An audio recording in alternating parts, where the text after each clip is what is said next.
Der ZT-Talk wird Ihnen präsentiert von der Spitex Lindenhof in Aftrigen. Professionell, strukturiert und persönlich.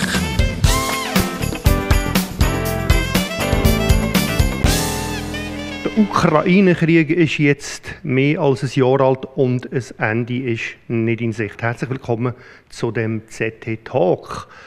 In der Schweiz ist der Krieg vor allem in der Flüchtlingswelle sichtbar, die er mitgebracht hat.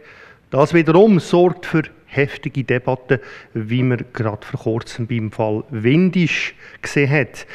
Über die Herausforderungen im Asyldossier reden wir heute. Und zwar machen wir das mit einem Gesicht, das sich immer sehr dezidiert und auch kritisch äußert und dafür auch immer wieder stark in der Kritik steht. Sie ist Vizeamme von Arbig, andererseits Nationalrätin von der SVP. Und weil diese Woche Session ist und sie in Bern ist, sind wir hier auf Bern gereist für den Talk. Und jetzt sind wir im wunderschönen Zimmer 1 und sie ist bei uns. Herzlich willkommen, Martina Bircher. Grüezi, Herr Fischer, danke für die Einladung. Ja, danke, dass Sie Zeit haben zwischen all diesen Abstimmungen und dem vollen Programm hier in der Session.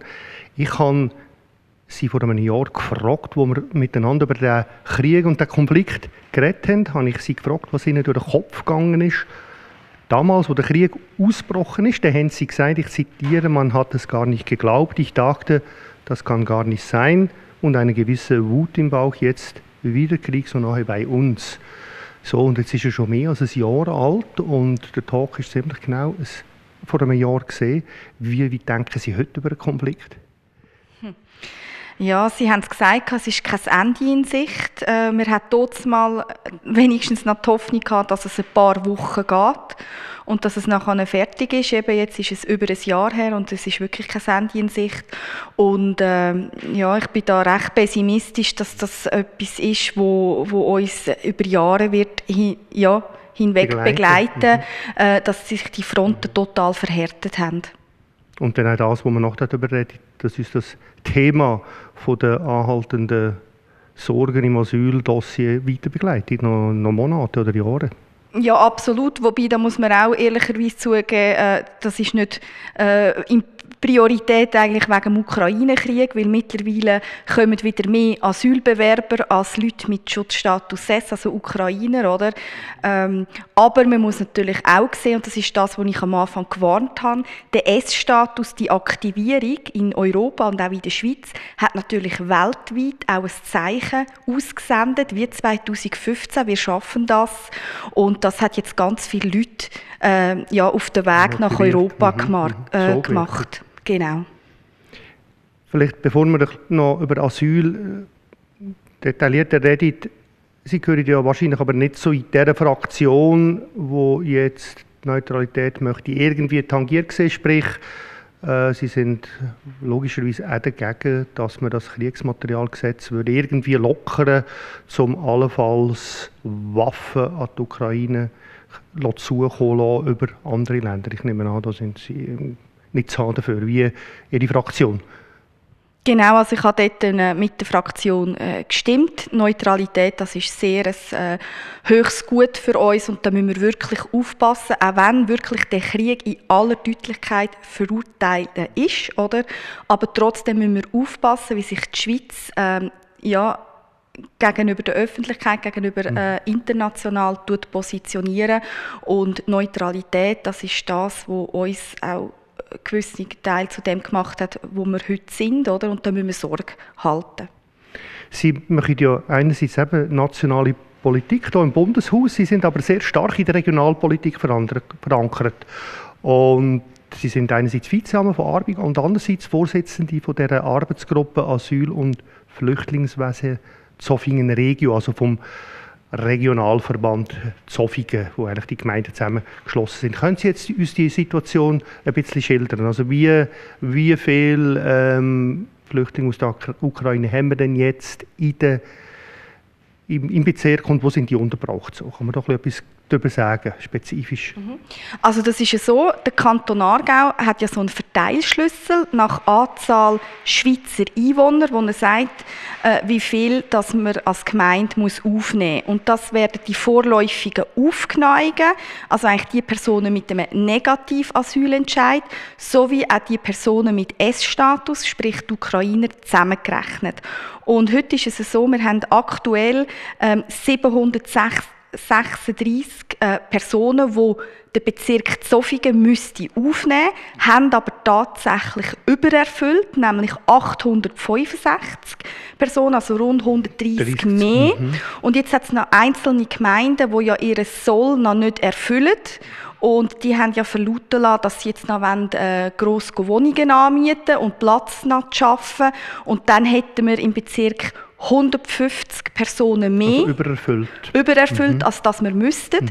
Und was da natürlich nicht dazu zählt, das sind zum Beispiel die ganzen anerkannten Flüchtlinge, also wie beispielsweise viele Eritreer, die schon seit Jahren in die Schweiz gekommen sind, und die haben nämlich alle freie Wohnungswahl. Also wir in Aarburg, wir haben ja selber noch zusätzlich 200 Eritreer, also wir haben 150 Personen vorläufige Aufnahme und S-Status plus noch 200 Eritreer, die aber gar nicht mehr in den Verteilmechanismus reinzählen.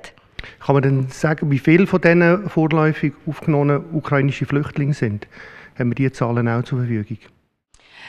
Ja, das ist momentan so 50-50%. Das ist unterschiedlich, genau, okay. Auch was es für eine Unterkunft ist. Und kann man etwas darüber sagen, von denen, wie viele leben jetzt von denen von der Sozialhilfe tatsächlich?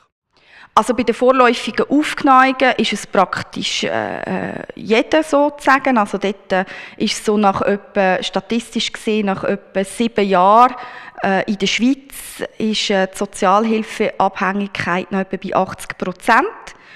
Bei den Ukrainern mit S-Status, dort sind etwa aktuell 14% schweizweit. Da weiss ich jetzt nicht, auf den Bezirk wird aber etwa ähnlich sein. 14% berufstätig. Also das ist sehr tief, das muss man... Es geht ja die Diskussion um die Vermögenswerte, zum Beispiel Autos, die müssen, wenn man eine gewisse Zeit da ist, dann auch zum Beispiel verkaufen. Wie ist das? Gibt es da schon Fälle im Bezirk Zofingen, wo das passiert oder passiert ist? Also das fängt jetzt erst an, weil wir dürfen das Auto erst anrechnen nach einem Jahr in der Schweiz. Das heisst jetzt die Leute, die beispielsweise im April oder Mai 2022 in die Schweiz gekommen sind, denen dürfen wir das Auto erst anrechnen, eben im Mai, April 2023. Dort kann ich jetzt für Aarburg reden. Wir sind momentan an dieser Überprüfung quasi. Wir haben jetzt auch mit dem Kanton geschaut. Der Kanton bietet ja so einen Aussendienstmitarbeiter, also so einen Sozialdetektiv, sage ich dem. Und dort haben wir jetzt mit dem Kanton schauen. Die haben zuerst das gar nicht wollen zu den Ukrainern, weil habe ich zwar nicht ganz verstanden, weil bei allen anderen gehen wir auch, also bei den Schweizer, sonst Sozialhilfebezüger und so, schicken wir ja auch den Aussendienst vorbei. Und da haben wir jetzt aber mit dem Kanton können schauen, dass jetzt die eben auch vorbeigehen, das kontrollieren. Also wenn das so wäre, dass die Autos hätten und von der Sozialhilfe würde ich leben, dass die müssten auch verkauft werden? Ja genau, es geht dort, also dass die Fälle gibt es, das wissen wir jetzt schon, aber wir haben eigentlich rechtlich nichts dürfen machen in dem Sinn. Das habe ich auch immer kritisiert, weil man dann eigentlich die eigene Bevölkerung wie quasi schlechter stellt gegenüber den Personen mit S-Status. Ich habe übrigens auch nichts dagegen, wenn jemand flüchtet und ein Auto hat, aber dann soll er einfach nicht Sozialhilfe beantragen. Das ist der springende Punkt, oder? Und was man auch noch muss sagen, es geht dort eigentlich weniger um den Wert vom Auto in der Sozialhilfe, sondern es geht um die Unterhaltskosten, oder? Ich meine, die Autos sind heute nicht in der Schweiz versichert, die zahlen keine Strassenverkehrsabgaben etc. Und wenn man dann das alles müsste machen, dann muss man sagen, für das ist die Sozialhilfe eben nicht da. Und darum ist man auch bei der ordentlichen Sozialhilfe, eben bei den Schweizer beispielsweise, dort sehr streng und sagt, eigentlich geht das nicht, wenn man von Sozialhilfe lebt, hat man keinen Anspruch auf ein Auto. Was sind denn Ihre wichtigsten Lehren nach dem Jahr Ukraine-Konflikt im Asyldossier in der Region? Ja, ich sage, im Thema Integration sind wir sehr weit im Bezirk Zofingen. Da haben wir ja die Fachstelle Integration geschaffen, aber schon vor ein paar Jahren. Und das kommt jetzt uns wirklich zugute, auch gegenüber anderen Bezirken im Kanton. Da haben wir wirklich eine Vorreiterrolle übernommen. Und auch wie die Integration verstanden wird und gelebt wird von der Fachstelle. Es ist wirklich sehr praxisbezogen. Es sind nicht irgendwie seitenlange Konzepte schreiben, sondern einfach einmal machen. Da hat man auch wieder immer sehr schöne Praxisbeispiele im Zofinger Tagblatt über das, oder, was an der Front passiert. Und handkehrum das andere muss man sagen, Zusammenarbeit im Thema eben, wie viel vorläufig Aufgenommene oder S-Status-Leute, dass man als Gemeinde aufnimmt, die funktioniert leider nicht, weil Gemeinden im Bezirk nicht bereit sind, den sogenannten Asylverbund zu machen, weil Gemeinden hätten die Möglichkeit, also wir jetzt in Aarburg, wir haben ja durch auch die kantonale Unterkunft und jetzt auch noch durch die private Unterbringung viel mehr, also wir müssten rund etwa 50 aufnehmen und haben aber etwa 150, also 3-mal mehr, als das wir müssten. Und wir könnten jetzt eigentlich an Gemeinden, die eben zu wenig aufnehmen, könnten wir jetzt helfen, oder? Und also dann anrechnen. Genau, also die dürften jetzt eigentlich wie von unserem Kontingent profitieren, müssten uns aber dafür eine kleine, moderate Ausgleichszahlung machen. Das ist uns leider nur gelungen mit der Gemeinde Oftringen, das zu machen, mit allen anderen Gemeinden nicht und entsprechend eben... Und warum funktioniert die Zusammenarbeit nicht? Was ist der Grund? Wo orten Sie da Probleme? Ja, da müssen Sie weniger mich fragen, da müssen Sie die fragen, die nicht wollen, oder? Es sind vielleicht mehrere Gründe. Also auf der einen Seite wird natürlich das total unterschätzt, was das alles dann bedeutet, was das auch längerfristig bedeutet, weil sobald Sie die Personen mal auf Gemeindesboden haben, sind Sie von A bis Z für die Leute verantwortlich, oder? Und das tut man Teile ein bisschen unterschätzen. Die meisten meinen ja einfach das Dach über dem Kopf und dann ist die Sache erledigt, aber eben so einfach ist es nicht. Und das andere weiss ich halt auch nicht. Es ist halt auch gerade im Bezirk Zofingen ist halt manchmal die Zusammenarbeit wirklich ein bisschen schwierig. Ich meine, ja, wir in Aarburg, wir haben jetzt auch zu gewissen Themen Nein gesagt. Ja. Aber die haben wir sehr gut können begründen, weil wir einfach keinen Mehrwert gefunden haben. Aber im Thema Asyl, Gemeindeverbund Asyl, gibt es jetzt also für alle Gemeinden nur einen Mehrwert. Es gibt nur Gewinner. Also man hat das Ziel, man hat ja damals auch die Arbeitsgruppe, die Sie präsidieren, die Sie Vorsitz haben wir eigentlich gegründet für die Zusammenarbeit. Und Sie sagen, da sind Sie nicht so weit gekommen, wie man sich eigentlich das vorgestellt hat in dem Fall. Ja, in der Integration sind wir so weit gekommen, das funktioniert gut, die Zusammenarbeit.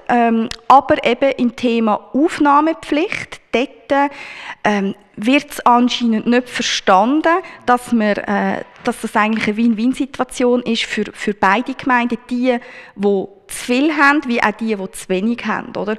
Und profitieren tut in dem Fall eigentlich der Kanton, weil er jetzt natürlich noch mehr Leute in Gemeinden hat können unterbringen, als das man eigentlich müsste. Und natürlich auch andere Bezirke, die das viel besser machen, die Zusammenarbeit. Und Beispiel? Ja, ich sage jetzt mal, im Bezirk Baden läuft das natürlich viel besser, die Zusammenarbeit. Da sieht man, da hat es einen Gemeindeverbund mit 7, 8 Gemeinden, die das miteinander stemmen.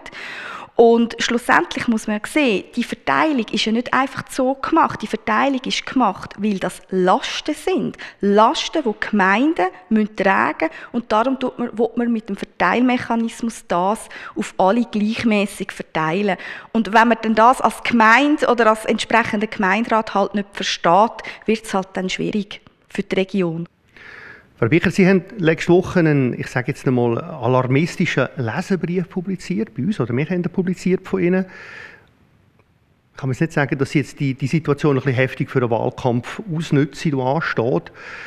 Sie reden davon, dass Leute per Notrecht enteignet werden, obwohl man weiss, dass das wahrscheinlich nur in den allerletzten Notfällen bei leerstehenden Liegenschaften passieren würde. Sie tun doch jetzt einfach den Teufel an die Wand malen, wo mit der Realität eigentlich nicht so wahnsinnig viel zu tun hat. Zum Teil in Ihren Äusserungen.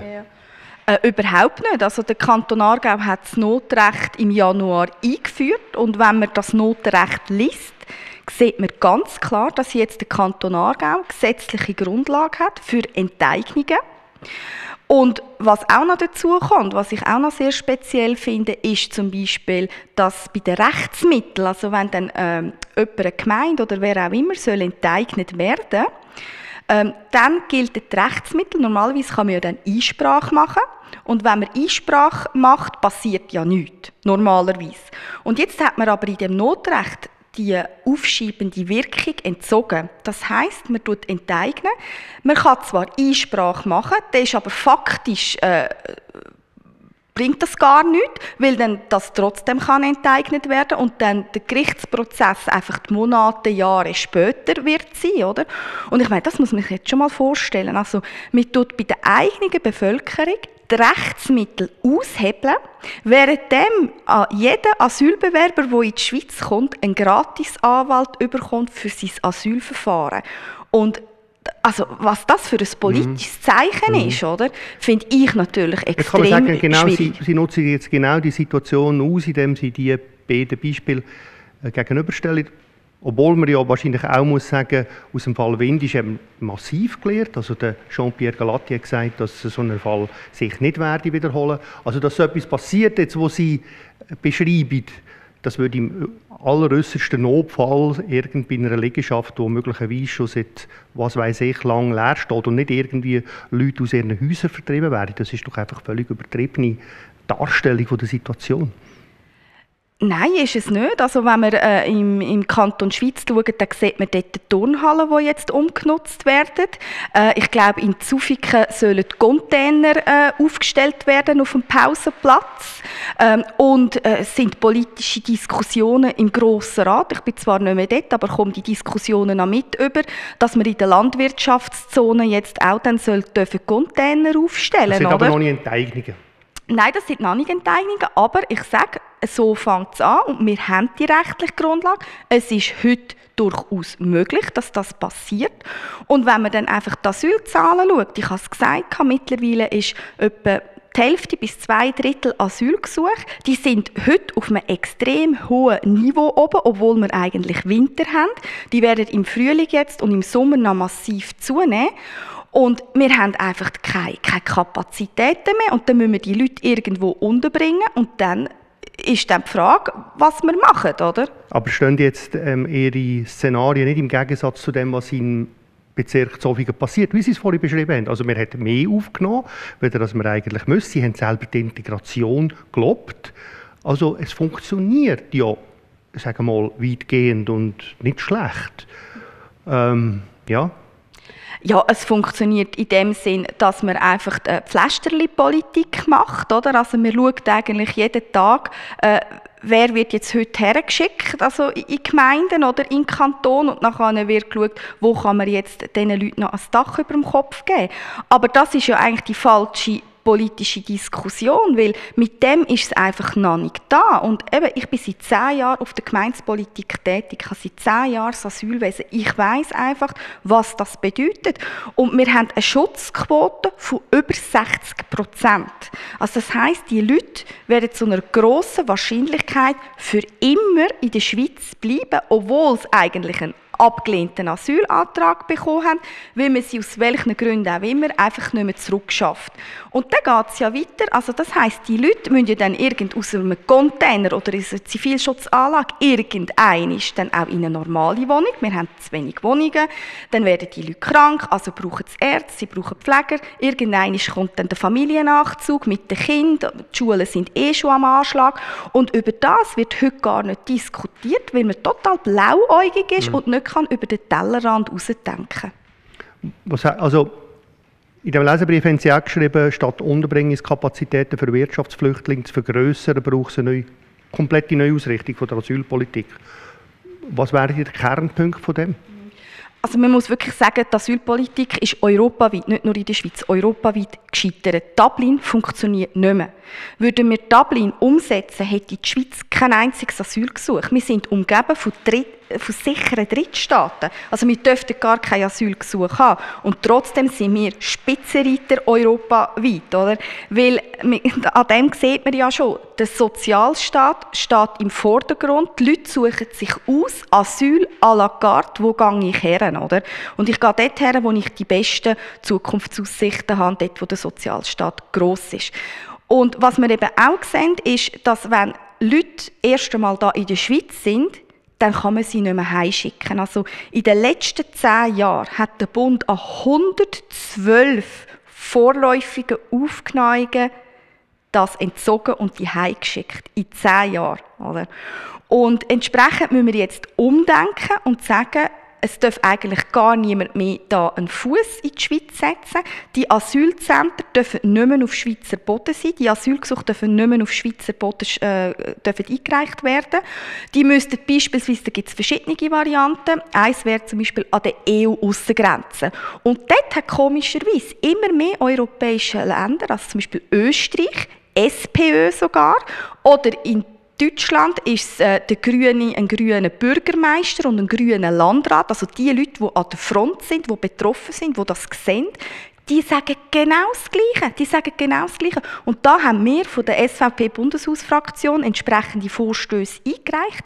Jetzt werden die alle noch belächelt, natürlich von den anderen Parteien, aber ich bin überzeugt, die Diskussion wird in ganz Europa jetzt stattfinden und immer mehr Länder werden nachher die Hand strecken und da sagen, wir müssen in diese Lösung rein. Also Sie glauben, es ist umsetzbar? Es ist absolut umsetzbar. Kritiker sagen ja, das ist eine Illusion. Aber ja, also wissen Sie, wenn man Lösungen bringt und nachher schon mal kommt, ja, das kann man nicht umsetzen, oder? Dann müssen wir aufhören, dann müssen wir ja gar nicht mehr arbeiten, oder? Also ich bin ja da zum Problem lösen. Es hat jetzt Lösungsvorschläge auf dem Tisch, die haben wir eingereicht. Die werden in anderen europäischen Ländern, ich habe es gesagt, auch diskutiert. Und ich glaube, es ist ja eben schlimmer dran, oder? Wenn wir es von der SVP sagen, dann ist es für mal die anderen Parteien schon mal, oh nein, er kommt nicht in Frage, wie es von uns kommt. Das ist leider so. Aber wenn dann andere, gerade EU, wo ja da immer alle EU, oder? Und wenn dann die Europäische Union mit den gleichen Lösungsansätzen kommen wie wir von der SVP, dann findet es dann plötzlich gut. Und da habe ich wirklich Hoffnung, weil ich muss sagen, wenn jetzt da nicht endlich ein Umdenken kommt, dann werden wir alle 3, 4, 5 Jahre so Flüchtlingskrise haben, 2015, 2023, oder? Dann kommt das immer wieder. Wenn Sie sich so äußern, dann kommt es ja relativ heftig zurück, Frau Bircher. Sie sind, das heisst, Sie sind, ich tue jetzt ein bisschen zuspitzen, herzlos, die Hardlinerin.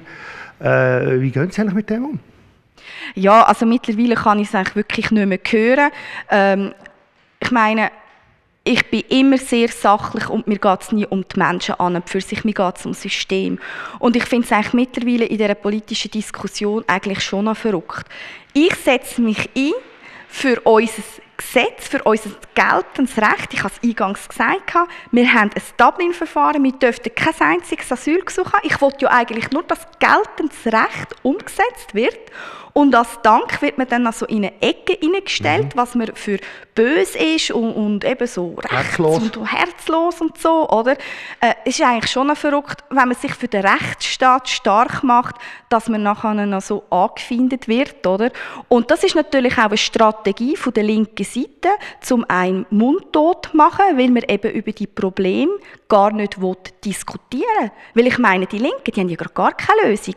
Für die ist es einfach total ideologisch, Grenzen am besten offen behalten, jeder auf der Welt kann in die Schweiz kommen und es ist alles super und wir leben alle da mit Friede, Freude, Eierkuchen, oder? Und die Realität, die sieht halt einfach anders aus.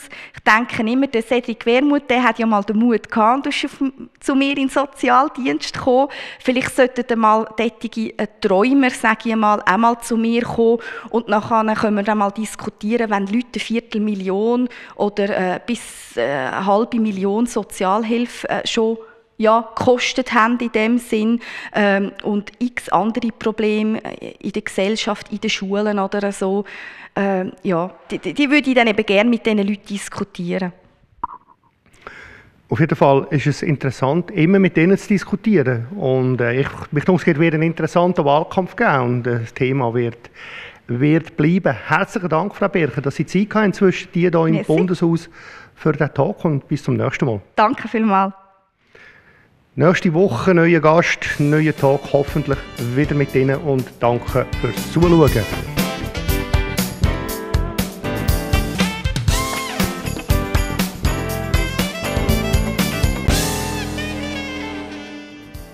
Der ZT-Talk ist Ihnen präsentiert worden von der Spitex Lindenhof in Aftrigen.